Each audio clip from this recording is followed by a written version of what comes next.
All right, guys, welcome back to Downtown Rams. As always, I'm your host, Alexis Kraft, joined here with my co-host, Jake Ellenbogen. And guys, we are coming to you to preview our Rams matchup against the Tampa Bay Buccaneers in Tampa this Sunday. Jake, before the season started, this was looked at as one of the primetime matchups in the NFC. I believe that this is actually going to be one of the most broadcasted games this week, based on, geographic location. But Jake, aside from that, this is not being looked at as the powerhouse game it was looked at before the season. These were two NFC teams that on paper have a very good roster. They have a lot of big names. They have a lot of stars. Speaking of Tampa, obviously Tom Brady, always going to be a headline there. But Jake, these two teams have underperformed this season. Rams fans know it. We've watched our team all season. We know it. If you haven't watched the Bucs, it's been kind of the same thing. The Bucs have been having this weird thing where they can't seem to score and they can't seem to get things done. And they have had a lot of injuries as well. But if you watch them, you can just tell that they aren't really vibing together. They're not really playing that well. It's confusing a lot of people. It's very much the same story between the Rams and the Bucs. High expectations going into the season. On paper, incredibly talented. Definitely looking, before the season like they were going to be powerhouses in the NFC. That has not been the case, Jake. So it's a very interesting matchup. You see the Rams and the Bucs playing each other this week with the way that the NFC is shaking out. Not as competitive as the AFC, obviously. So there are these teams, I think, like the Rams and the Bucs, looking to get a big win, looking to gain some positive momentum, because if they do so, they can move their way kind of, more towards the top of the NFC, hopefully, get things together before the playoffs. So I think that this is a really crucial game for the Rams to do that. You and I were talking before the show where we're like, this is kind of the week. If the Rams don't win this week, we're going to have to really consider our outlook on this team for the rest of the season. We're going to have to really maybe be like, you know what? Maybe this is not a year for us. Maybe it's not a good year. Because Jake, like I mentioned, although both teams are having their struggles, if you watch the Bucs, I think the Rams should have a good week this week. I really feel the Bucs are falling apart, not only literally injury wise, but in terms of just their actual game plan. This should be a game, I think, that if the Rams play well, play good enough, that's really all they need to do, they can win. Jake, what is your overall impression of this Bucs team, and what do you think this game means for the Rams? What would winning or losing this game mean for the Rams season? Well, Alexis, I want to take you down memory lane when we last covered a Rams and Bucs game. And I think the big thing that we were talking about, it was week 4, and we were talking about the concept of this game is everything for a different reason. It's everything this year because these two teams are basically looking at that fork in the road where it's playoffs or you get off the highway exit to Cabo, essentially, right? And when we were talking about this last year, it was the playoffs and only the playoffs. And it was about the tiebreaker. I mean, these two teams would kill to be talking about a tiebreaker for first place in the conference right now, but we're not doing that. Now, that I think presents a really interesting dynamic here. But the real interesting thing about the Bucs is that the things that made them so dominant last year, the high octane passing attack, Tom Brady has only thrown, I believe, 1 interception.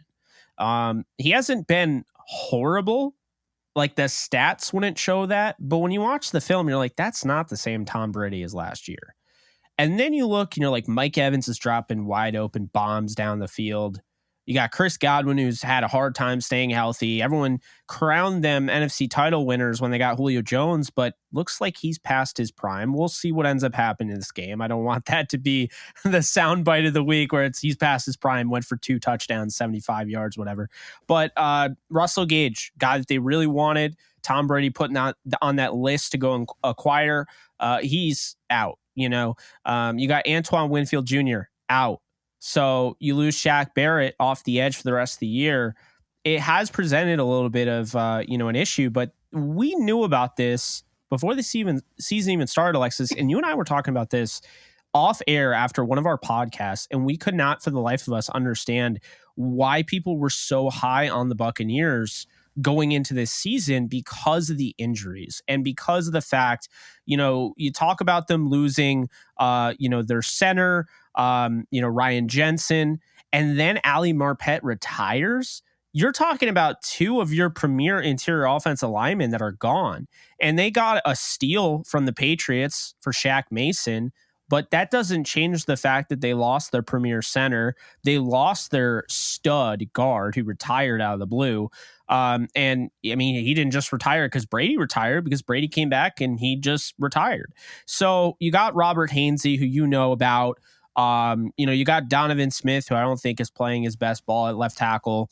I just think ultimately this offensive line that hasn't allowed a lot of pressure on Tom, he hasn't been sacked a ton. They still haven't been fantastic. They're not the Buccaneers of last year. And this team last year against the run, I don't think there was one single 100-yard rusher.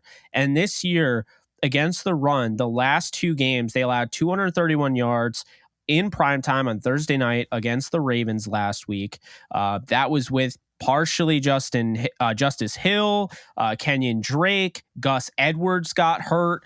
So a whole bunch of runners there. And like Lamar Jackson had his moments, but he didn't have like 200 yards or anything. So that 231 is hefty. And then the game before that was 173. And that was against the Carolina Panthers in a game they really were never in. So you talk about the last two games. Right now, the Bucs are really trying to get back on the winning side.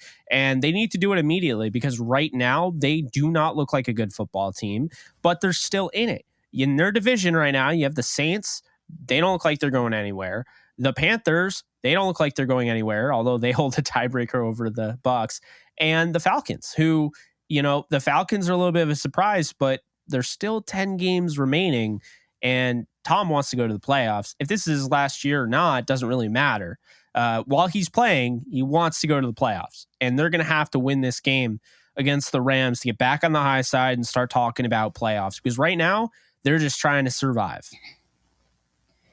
And Jake, you're right. And it's not going to help. So you talked about their offensive line, which I want to talk about the injury report really quick. You mentioned a few people. The Bucs starting left guard, Luke Godke, is out. He has an injury. So they've lost another person on that offensive line. So they are very beat up there. Also, their safety, Antoine Winfield, who you mentioned, one of their starting safeties, he's out. One of their receivers, Russell Gage, he is out, and their tight end, Cameron Braid, is out. So those are some very big pieces for the Buccaneers that are going to be missing on Sunday. Also listed as questionable. We're recording this on a Friday. This is the final injury report, so this could change. But listed as questionable. You've got starting corner Carlton Davis, defensive tackle Akeem Hicks, and Sean Murphy Bunting, one of their corners. So pretty hefty injury report for the Buccaneers there. Obviously, the guys that are listed as questionable, we're not going to know probably until before game time, but they still got some significant pieces out. For the Rams, the only person who is listed as out for the Rams is linebacker Jake Hummel. And then you have Brian Allen, who's listed as questionable, and Van Jefferson, who is now listed as questionable. So not as many injuries for the Rams, which is, as a Rams fan, good to hear. For the Bucs, obviously not good news at all. Not good news for Tom Brady to lose two great receiving weapons, obviously Gage and Brate, and then also his starting guard. As we mentioned, I think that their offensive line is really struggling, and now they're even more injured. So, Jake, I want to talk about things. Let's start with things that the Rams can do on defense while we're talking about this offensive line to stall Tom Brady and the Bucs offense. Because as we talked about earlier, it would look like that this Bucs offense is great, right? And on paper, you got Tom Brady, you got Chris Godwin, you got Mike Evans, Cameron Brate, we know he's out, but they've had Cameron Brate, Leonard Fournette in the run game. You would think that this would be a pretty high-powered offense, but that has not been the case watching them this season. It's been very lackluster. They've especially really struggled in the run game. Maybe that has to do with their offensive line not playing well. There could be a lot of factors. Jake, what, in your opinion, do the Rams need to capitalize on looking at the struggling Bucs offense in order to just completely stop them? Yeah, well, Alexis, I think a lot of last week was very scheme oriented. It was Kyle Shanahan being able to make adjustments in the second half, and we kind of figured he'd be able to make them because the Rams defense, let's call it like it is, it works most of the time because you can you can limit those explosive plays.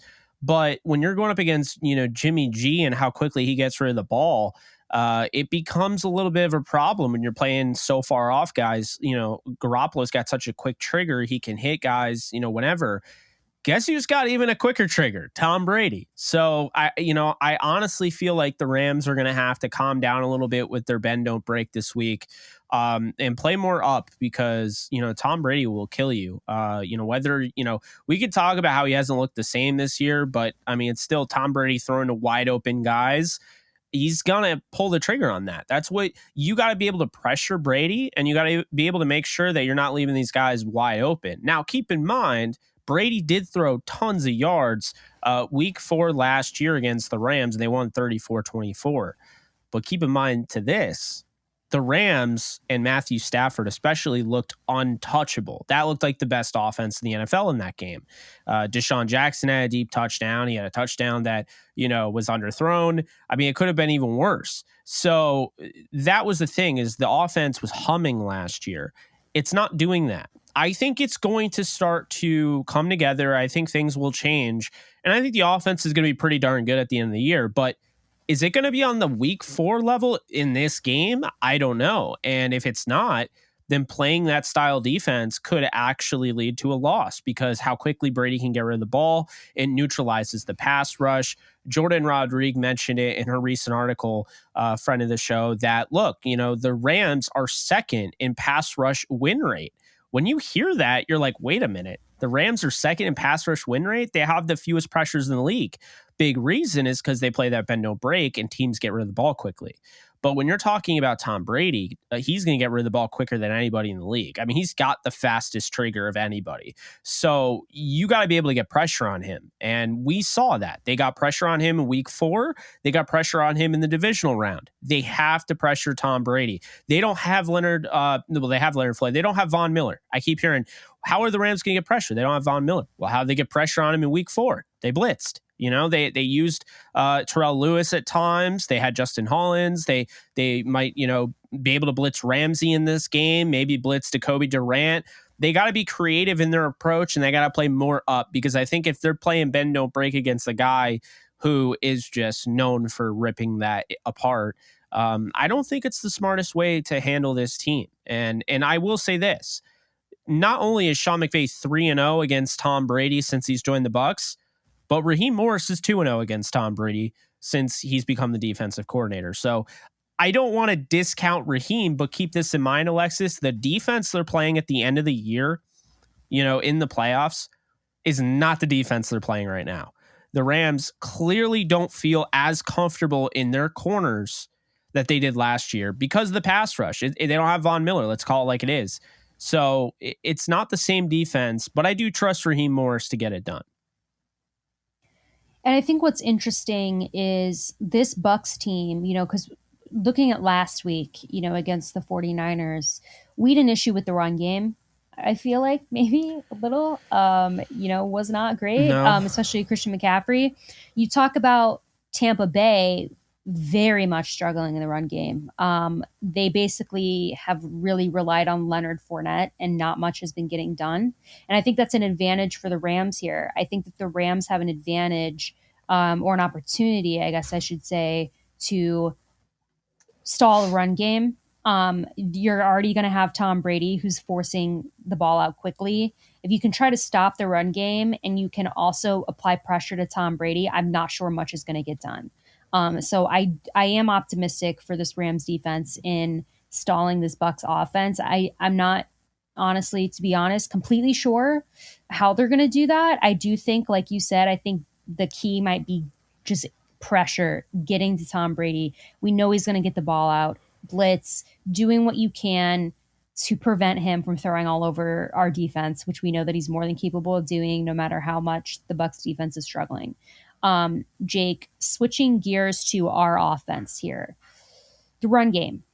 Last week against the 49ers was interesting in terms of our run game. Interesting. We had, I was trying to find you were the right just trying word. to be nice. That's what you were trying to do. Yeah, I'm being nice. Ronnie Rivers was our starting running back.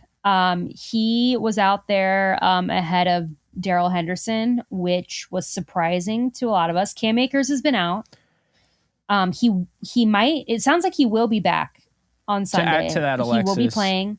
Sean McVay on the Sean McVay show confirmed, because I thought it was absolutely nuts that Darrell Henderson wasn't starting. He did confirm that Darrell Henderson was dealing with the adverse effects of the flu. So he had some breathing issues, which is why he only ran 4 times. Yeah. So that, I think we're going to see a lot more Henderson hopefully this week. Cam Akers, I believe, is going to be back playing. I don't know what that's going to look like because he's been out of practice. Maybe that I would assume it would logically have to limit his usage a little bit. I mean, if you haven't been in practice all week and you've only practiced a few days, it's probably going to impact your playing time. So I think that we're still going to see a lot of Ronnie Rivers. And guys, it sounds like Kyren might not be playing this week. Does it really?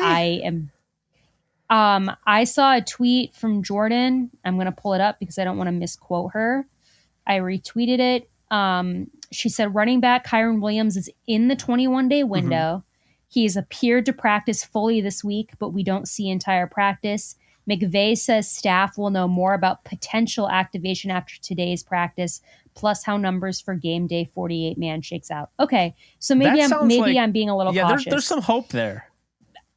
I am not getting my hopes up. He needs to play. Because he needs to play. But I guys, Jordan came on our show. You know me. Has seen him in person and has said he's ready to go. Like, I know they'll probably take the full window, but he's ready to go. I'm like, all right, I want to see him. And that's what I don't understand is when did that window start and are they using the full window? Because if they are, it would be next week, I think.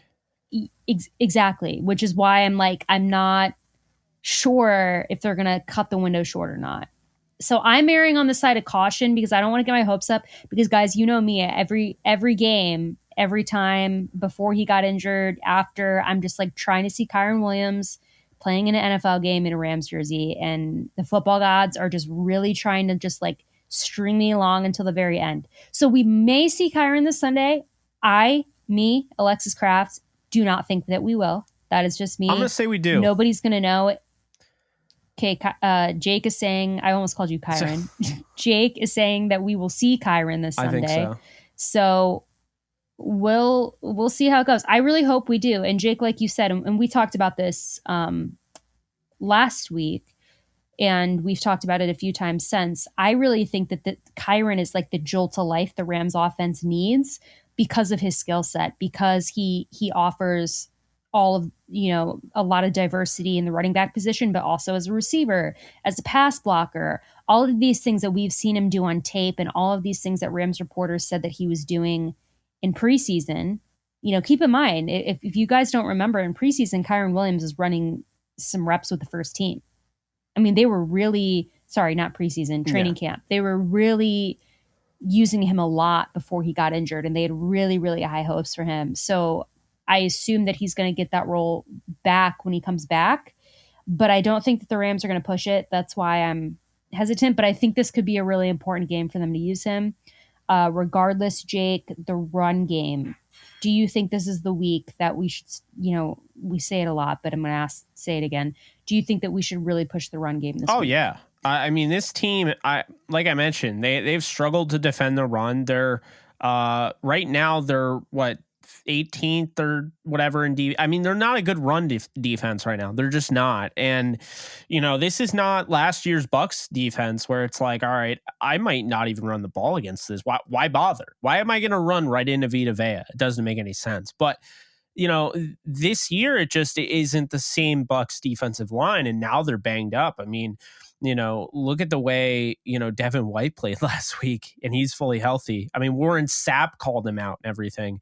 And then you have the injury to Shaq Barrett. And now all of a sudden you have Anthony Nelson, who's known for his ability in the run game, stopping the run, setting the edge. He's going to have to play a big role. So is Joe Tryon-Shoyinka, who's going to have to step up on the edge. I think if they can't set the edge and the Rams are able to run the outside, I think they'll have some success. And, I could point to multiple, games where Kyren Williams did that. I mean, you talk about the one against Clemson, the one against UNC, where he was able to get to the outside and was able to even house a couple touchdowns on that because he has deceptive speed. I mean, I think the thing that's kind of lost on people, and I'm talking about him like he's going to play. I don't know anything. I'm just saying I think he's going to.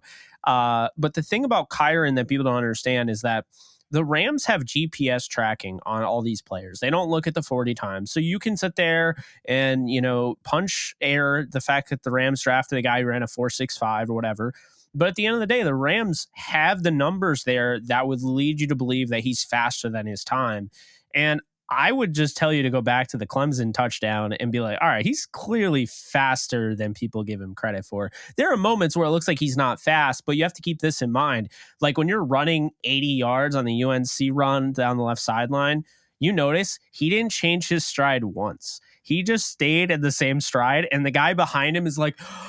he's like just about to fall over practically because, I mean, the guy ran 80 yards, So, look, I'm not saying Kyren Williams, you put him in, he's going to run for 2 80-yard touchdowns. That's not what I'm saying. But what I'm saying is, you have a guy who's deceptively fast. He can help you in every area. If you were to do a part-time role for him right out of the gate, you say, all right, Kyren, we like what you've done this week in practice. You and Darrell Henderson are going to split time this week.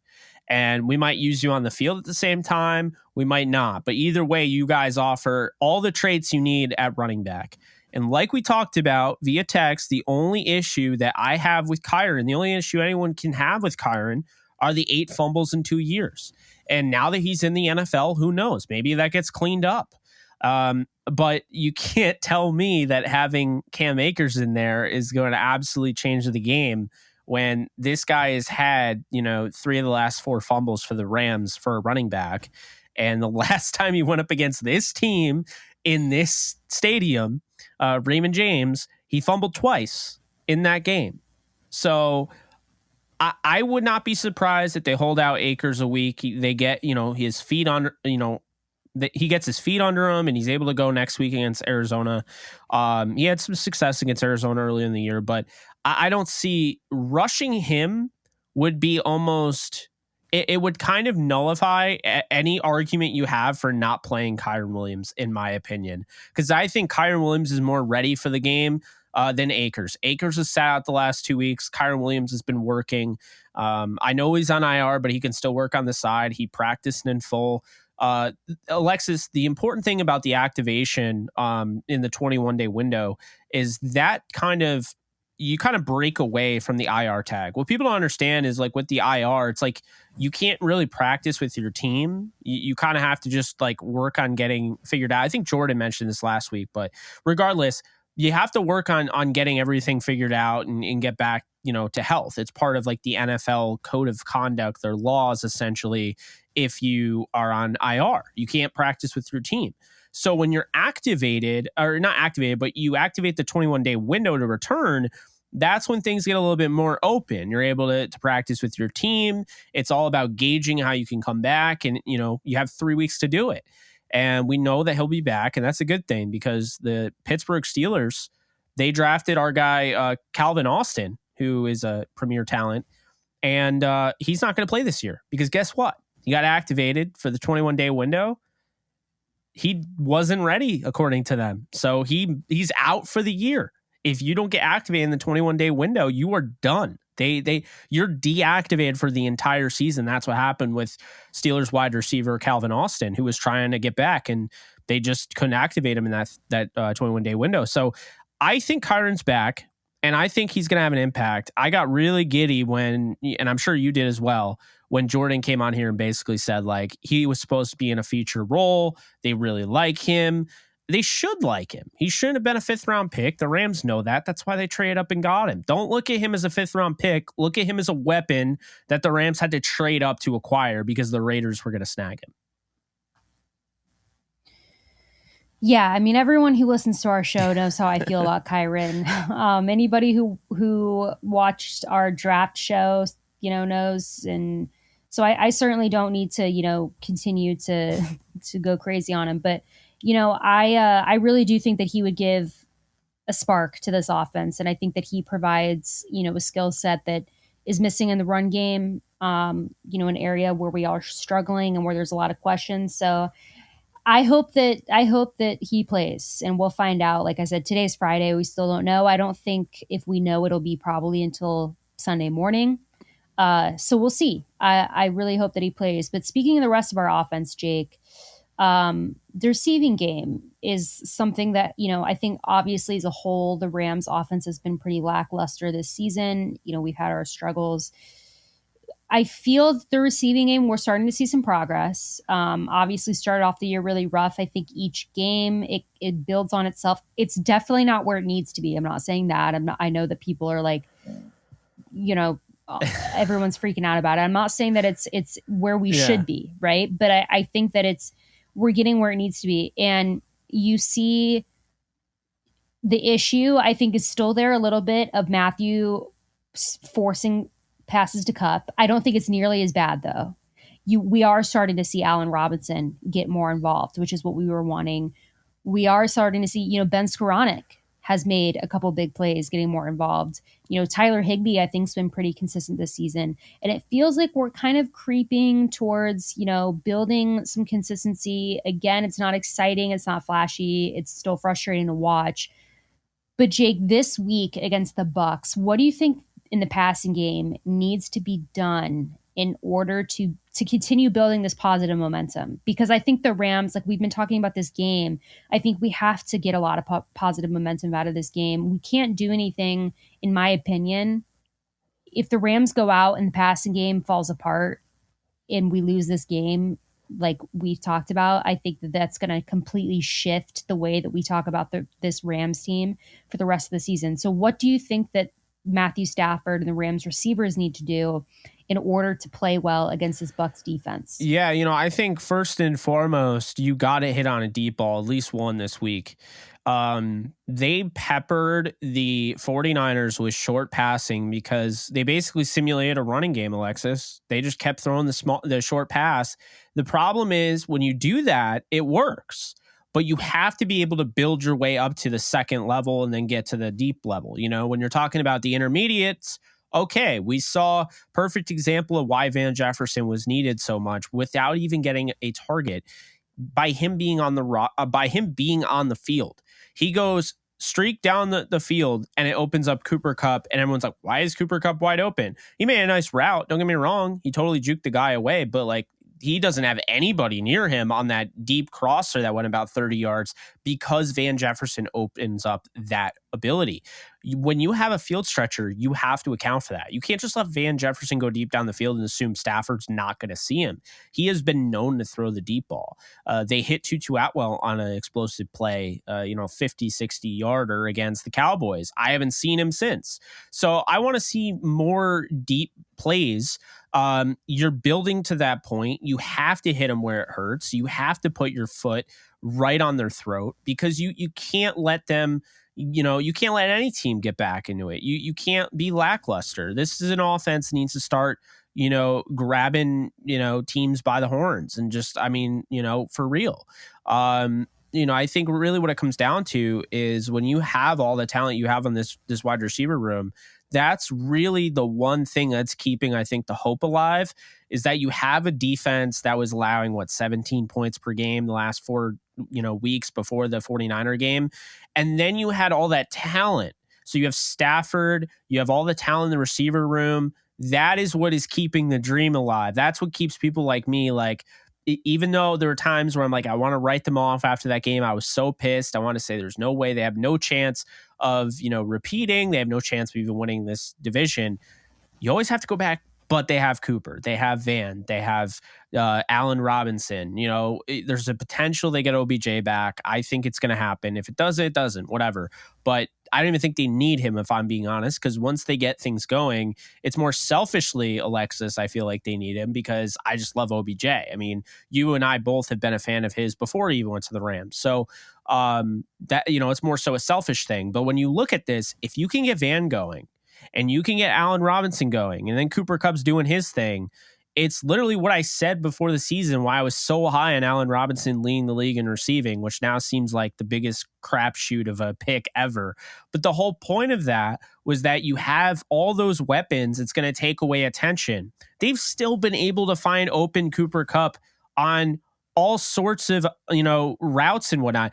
Cooper Kupp shouldn't be as open as they are, and that tells me that something is coming. You know, the storm is coming. The Rams are figuring it out slowly but surely. We saw bits and pieces of that in the first half. They get, you know, Allen Robinson going. They have Van Jefferson stretching the field, opening up the short and intermediates. You know, they just didn't have a running game. And the thing that bothers me so much about last week is that had they had a healthy Darrell Henderson, they might have been able to win that game. They might have been in a better spot, you know, early on, establishing the run. Maybe they're up 21-10 instead of 14-10. You know, it's a completely different ball game at that point. Not having the running game has hurt them. So kind of funny, but it all kind of goes back to the run game here for the receivers. I mean, Stafford did exactly what we needed him to do last week. He didn't turn the ball over. If you don't do that against the Niners, and you protect Stafford, the offensive line looked great in pass pro, only gave up 8 pressures, 2 sacks, one of which was Bobby Evans. 4 of the 8 pressures were Bobby Evans. I mean, you know, now you want to see them get better in the run game, you know, the run blocking. You want to see the running backs get better usage.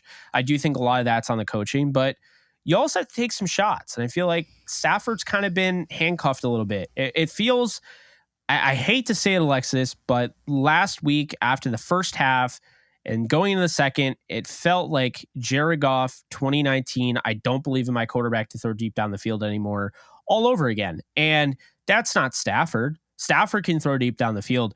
I think that was a game plan going into it. I don't think they had any confidence they were going to get the pass protection they ended up getting in that game, and they didn't adjust to it as such. That's the first thing. And the second thing is, I just think they wanted to make sure, even though Stafford can help us, he can throw 3 touchdowns, he could also throw 2 interceptions, and we just do not want to turn the ball over. I think this week they're thinking less about that because the 49ers are notorious for forcing, you know, turnovers. I think they're thinking less about it this week, and I think they're going to let Stafford throw. Because, I mean, the last time you played this team, and albeit it was a different team, both sides, but last time he played this team, he played him at full strength, and he didn't have Robert Woods. You know, he didn't have guys like that. Allen Robinson is like having Robert Woods, or you know, maybe he's an upgrade once he figures things out. But the point is, like, he didn't have him. And I know he doesn't have OBJ, but like, you talk about it, pretty much it's the same deal here that they went into the NFC division title game or whatever. Because when you look at the divisional game, the divisional round, excuse me, the offense had Cam Akers, Darrell Henderson, Sony Michel.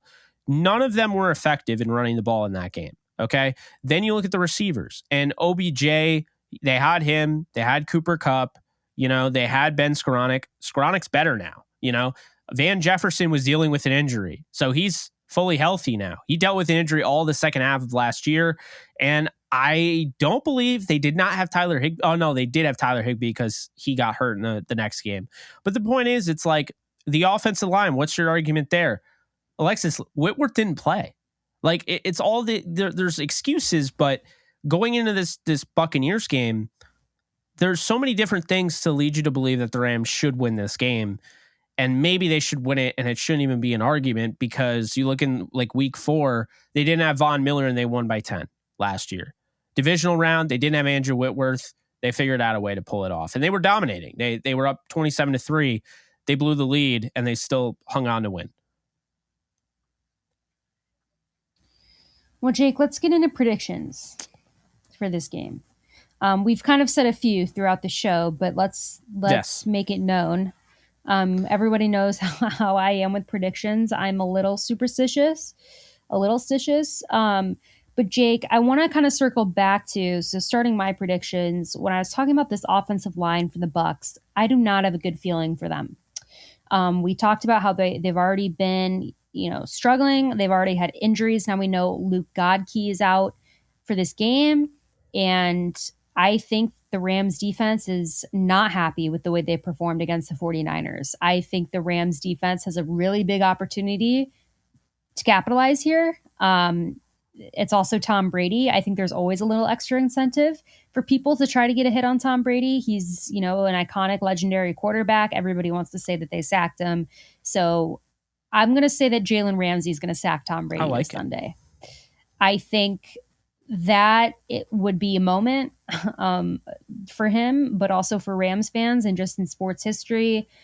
Like we mentioned, I think there's going to be a lot of blitzes. I think there's going to be a lot of opportunities for guys to get near Tom Brady. I just could see it. I think Jalen Ramsey's going to sack Tom Brady this Sunday. So that's one of my predictions. Another one of my predictions is that Tom Brady's going to get sacked 4 times this Sunday. One by Jalen Ramsey. I think some other people are going to get in there. I'm not feeling confident for them in their offensive line. I also think that Tom Brady's going to throw an interception against the Rams. I think there's going to be a lot of pressure. I think the Rams defense is going to have a better game than they did last week. I think they need it. I still think that our defense actually didn't play that bad last week. I think the 49ers just kind of outplayed them a little bit, but I think that the Rams defense is going to play well this Sunday. On the offensive side of the ball, I think Allen Robinson is going to have a big game. Cooper Kupp, we know that he's had an ankle injury. I think because he's Cooper Kupp, I don't think it's really going to limit his playing time. I wouldn't be shocked though if they took it easy on Cooper Kupp a little bit. That is an injury, and that is a player that you do not want to push. I mean, talk about not wanting to lose an asset. I mean, is there a bigger asset in the NFL than Cooper Kupp? I'm not sure that there is to an offense. So, I think that Allen Robinson is going to be forced to step it up this week. I really hope that Matthew Stafford, does a good job of diversifying the receivers that he's throwing to, not just force feeding Kupp. So I think Allen Robinson's going to have a big game, and I want to say 2 touchdowns from Allen Robinson. So the Jalen Ramsey sack, the 4 sacks total from the defense, and 2 Allen Robinson touchdowns. I'm keeping it kind of simple. I don't like to get too crazy, as you know. Those are my predictions. Jake, what are yours? Oh, man. I'm going to go with another Leonard Floyd 2-sack game, back-to-back 2-sack games. I think this is somebody that, I might not be as high on him as some people are. I think he's a good player. I think there are times that people are like, why does he have 15 sack? Like he's not an elite player, but he is a good player. And I feel like, he had an injury that was described as something that the Rams initially thought he'd miss the entire season because of. And the fact that he's even playing is a godsend, because where would they be without him? He's great against the run, so he still has been holding up his end of the bargain. But last week you started to see the fire come back, and this is somebody that I feel like coming off the bye feels a little bit healthier than he was earlier in the year. So I think I'm going to ride that 2-sack game from Leonard Floyd. I went with him last week to be my X factor, and he proved me right. So going to go with 2 sacks for him. And on the offensive side, I think the Rams are going to run for 120 total yards. I don't know who's going to run it. Could be a lot of receivers, end arounds and stuff, but I think they're going to go over 120 against this run defense that has just shown you time and time again this year. I mean, there are times where, they hold you to 70, but there are times where they give up 200. And, anytime you go up against the Ravens, I think you're probably going to give up 200, even if you're a good run defense. But no, I think the Rams will have some success on the ground, open up the play action passing attack, and take some shots down the field with Van Jefferson and get Allen Robinson involved. And I do think Kyren Williams is going to play, and I think he's going to make an impact. I think, I won't go any stat projection on him because we don't know for sure if he's playing or not. I don't want to go crazy, but that's how I have it. And I have the Rams winning 30-23. I think at the end of the day, this is the game that gets them back. This is the game that they figure it out. And I'll be honest with you, and I'm going to get hate for this, but I don't care. The Rams are a better road team. Okay. they go in there, they know they need to have a silent count. They know that, it's not going to get crazy at SoFi and everything. I can't stress enough, like, we don't realize these players, they can be prepared ahead of time that they're going to have a silent count. But when you go to SoFi Stadium and that's your home and it's like 50-50, it's got to be some sort of mental, emotional type of thing for a player who's like, well, crap. Like, because I mean, that's what happens. I mean, LA hasn't had fans in 20 years. And now you're trying to create a fan base in 7 years.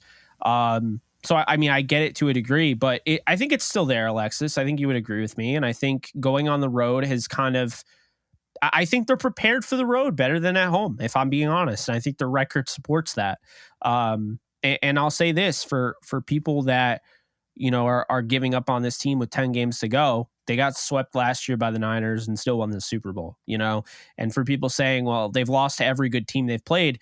They didn't beat any of the good teams they played last year and won the Super Bowl. So, I mean, is it weird to be like, it's okay to lose to all the good teams? I mean, I guess, but that's what they did last year. And I mean, I don't think Tampa's that great of a team. I think they have a lot of talent. I think they've been injured, but I think, Alexis, a lot of the talent is window dressing, if I'm being honest. I think, it's what gets butts in the seats. The idea of, oh, Julio Jones, he could break out this week, or, oh, we got Chris Godwin, we got Mike Evans, we got Tom Brady, Leonard Fournette. I mean, they're monster names, but they haven't really. They lost to the Panthers 21-7, a team that the Rams beat by 2 touchdowns, should have beaten by 3 touchdowns, gave a free touchdown to.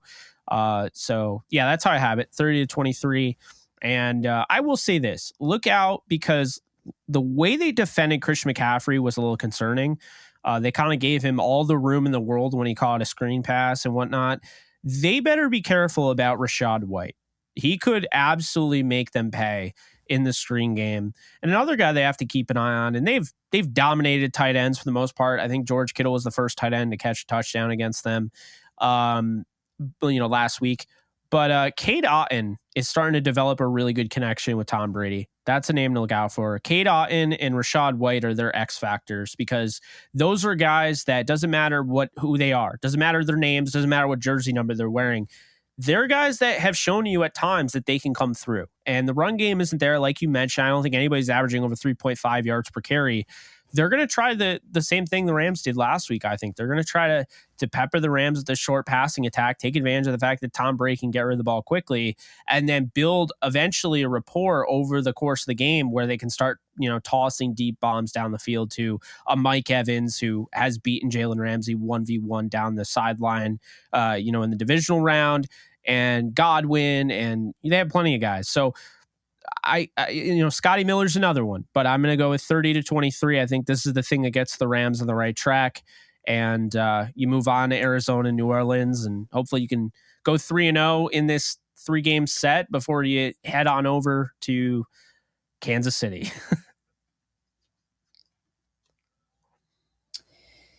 Well, I think the Rams are going to win as well. My prediction is 27-14. So that's the way that I think it's going to shake out. Okay.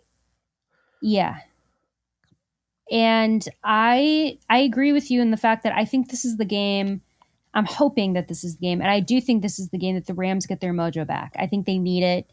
They have to, and again, I think that this is the cutoff. We've been saying for a few weeks now, it's like, this is the game. The Rams gotta do this. They gotta do this. They gotta get their momentum back. It's gotta be this week. And you and I have talked about this off air. We touched about it at the beginning of this episode. This is the game. If the Rams lose this game, especially if they lose this game quite easily, there's going to be a lot of different discussion about what the rest of the season needs to look like for the Rams. And that's not me being dramatic. This is week 9, right? I mean, this is week 9. We have not seen great things from the Rams, or really at all. I mean, they've won some games, but it's been a battle. And I don't think a loss this week is going to allow them to gain that positive momentum. They can only really lose 3 games forward. The rest of the year. You don't want to lose it now. Yeah, and I just think No. that this is not a game they should lose. I think that this is a very beaten up and a very frustrated Buccaneers team. This is not a game, and I get that there's Tom Brady, right? But just Or look at what the against the Bucs have done Rams this with Sean season. McVay. The They're Rams need to 0-3. win this game. I mean, Yeah, yeah, and so I they've got to win this week, guys. I mean, this is not. This is they have got to win, and I think that they will. I really do think that they will. I think they realize what's at stake. I think they realize the pressure, and I'm optimistic, very optimistic, that on Monday when we reconvene to talk about the game, that it's going to be positive, and we're going to be talking about a win. And we'll see. I mean, guys, until then, follow us on Twitter. You can follow me at the Alexis Kraft. You can follow Jake at Bogan. Please like and subscribe if you haven't already. We'll be watching tomorrow. Sunday. Sorry, Sunday. We'll be watching Sunday along with you guys. The Rams are in Tampa, hoping for a really good game. We'll be back to talk about it, like I said, on Monday. But until then, guys, stay safe, take care, and go Rams. If you haven't joined Prize Picks yet, you need to do it this season. Prize Picks allows you to pick up to 5 player props, and it gives you the option to 10x your winnings. Look at this right now.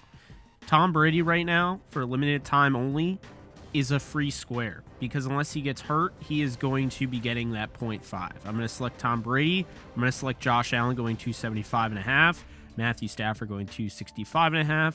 We'll just throw Lamar Jackson in here, and let's just throw Justin Fields gets more than 191.5. So what you do here, you put more or less if you believe, Lamar Jackson gets less than that.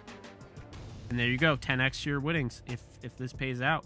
You will actually get paid out even if you only hit 3 of them. You'll get 0.4 times your money back. You'll get 2 times. You'll double your money if you get at least 4 out of 5. Deposit today by using our promo code DTRAMS, and you'll get up to a $100 bonus match.